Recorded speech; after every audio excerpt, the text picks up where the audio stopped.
Moi, dans les semaines, les mois qui ont suivi, les premières semaines, c'était 300 mails par jour. Maintenant, c'est au moins une dizaine. C'est souvent des familles et des salariés qui veulent eux aussi témoigner de ce qu'ils vivent en EHPAD, soit des conditions de travail de ces salariés, soit des conditions de vie de pensionnaires, qui veulent m'alerter de d'autres situations de maltraitance dans d'autres EHPAD. Et j'ai aussi beaucoup de lanceurs d'alerte dans d'autres secteurs de la santé. Et là, c'est la psychiatrie, le SAMU, l'hôpital public, tout un tas de secteurs de la santé qui sont aujourd'hui en crise et qui racontent tous la même chose.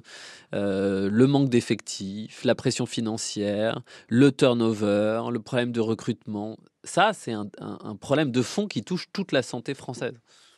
Une plateforme numérique devrait être mise en place pour signaler les maltraitances. On en est où? C'est le cas, c'est pas le cas, ça va l'être? Ça a été Alors lancé il y a 3 semaines, hein. c'est Ouais. comme beaucoup de nouvelles qui sont annoncées par le ministre de l'Autonomie. Là, c'était une annonce récente. Bon, on attend de voir. Je vous dis encore une fois, à part ces contrôles qui ont été renforcés, il y a tout un tas de mesures qui n'ont pas encore été mises en place. Il y en a une autre qui est fondamentale, c'est les indicateurs de qualité. C'est-à-dire, ils avaient annoncé ça, Madame Bourguignon, au moment où le livre est sorti, a dit on va mettre en place 10 indicateurs de qualité et comme ça, on pourra savoir dans tous les EHPAD, vous allez sur Internet, vous avez 10 indicateurs de qualité transparents, clés, faciles à comprendre.